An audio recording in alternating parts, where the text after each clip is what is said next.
शुरू।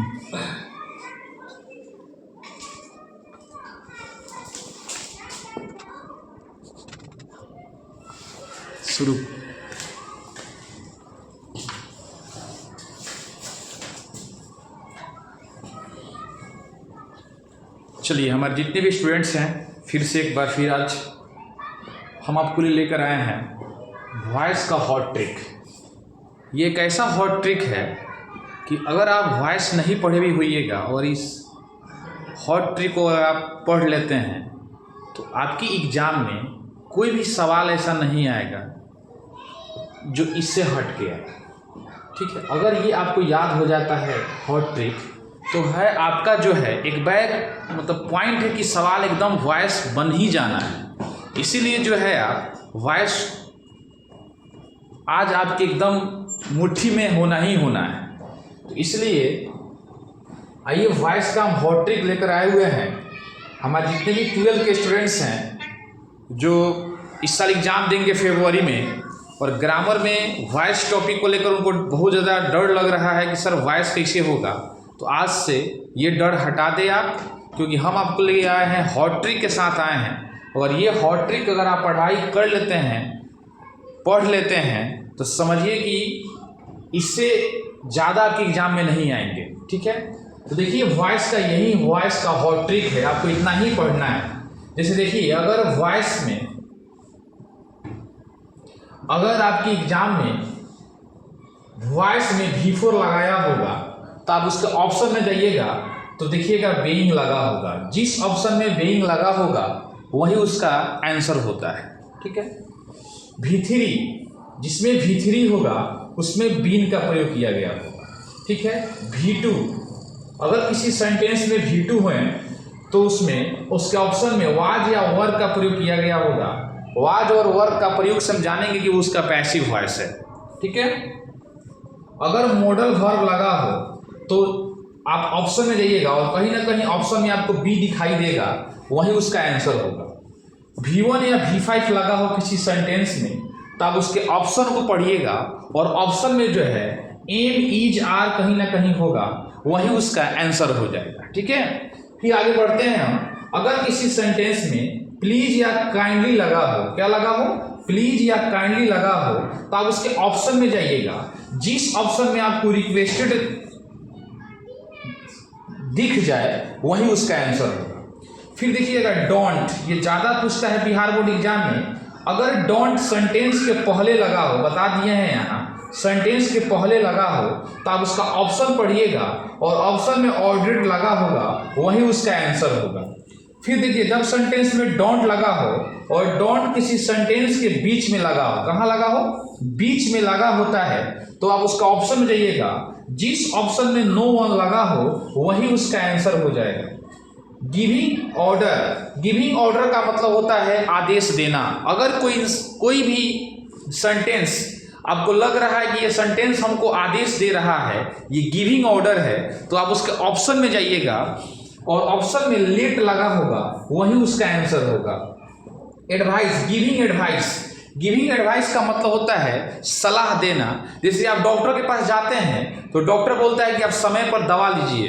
ठीक है, तो ये एक सलाह हुआ। आपसे कोई बोलता है गरीबों की मदद करो, हेल्प द पुअर, ये एक सलाह हुआ। तो ऐसे ऐसे अगर क्वेश्चन आते हैं तो उसमें देखिएगा कहीं ना कहीं ऑप्शन में शुड लगा होगा, वही उसका आंसर होगा।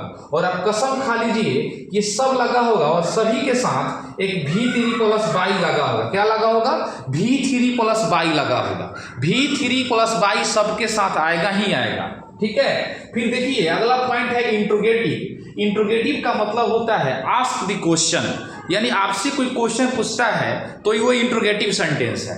ठीक है, इंट्रोगेटिव सेंटेंस का मतलब होता है कि जिसमें इंट्रोगेटिव मार्क भी लगा हो। क्या लगा हो, इंट्रोगेटिव मार्क भी लगा हो, उसी को हम इंट्रोगेटिव सेंटेंस कहते हैं।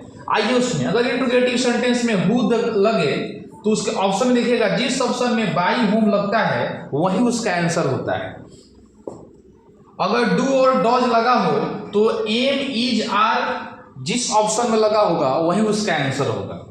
डिड लगा हो तो वाज और वर जो होगा, वाज और वर, वही उसका आंसर हो जाता है। ठीक है, हैव, हैज और हैड लगा हो किसी सेंटेंस में तो उस ऑप्शन में जाइएगा, जिस ऑप्शन में बीन लगा होगा वही उसका आंसर होता है। ठीक है, अगला देखिएगा, ये थोड़ा सा ये अलग पॉइंट है। ठीक है, यहाँ से जो कुछ पॉइंट निकलता है ग्रामेटिकल कंसेप्ट का, ये थोड़ा सा अलग पॉइंट है। ठीक है, देखिए यहाँ नो लगा है, नो, तो अगर किसी सेंटेंस में नो लगा होता है तो आप ऑप्शन पढ़िएगा, जिस ऑप्शन में टू का प्रयोग किया गया होगा समझ जाइएगा वही ऑप्शन आपका आंसर होगा। ठीक है, फिर उसी प्रकार जिस क्वेश्चन में इंटरेस्टेड लगा हो तो उसके ऑप्शन में जिस ऑप्शन में इन लगा होगा वही उसका आंसर होगा।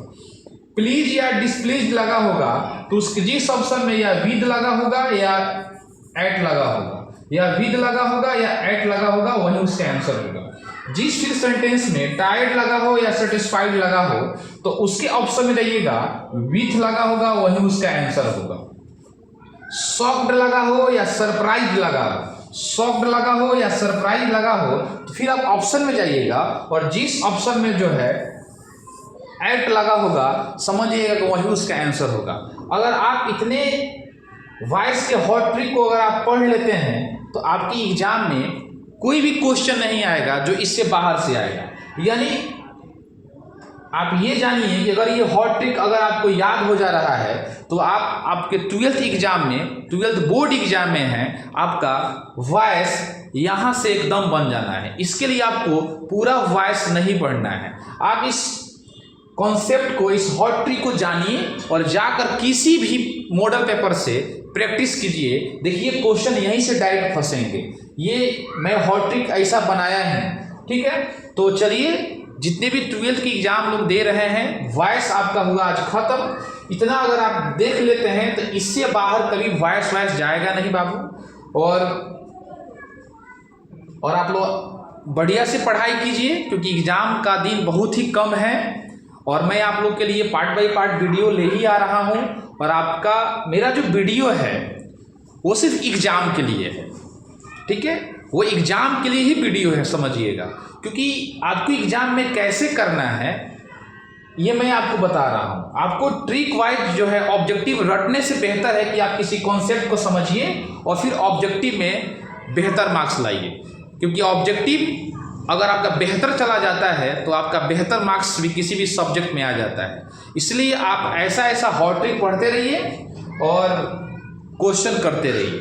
ठीक है, चलिए फिर मैं आप लोग के लिए अगला वीडियो लेके आऊँगा जिस टॉपिक को बोला जाता है नारेशन। सिर्फ इसी हॉट ट्रिक के जैसा मैं आपको लाऊंगा। चलिए, thank you, love you all students.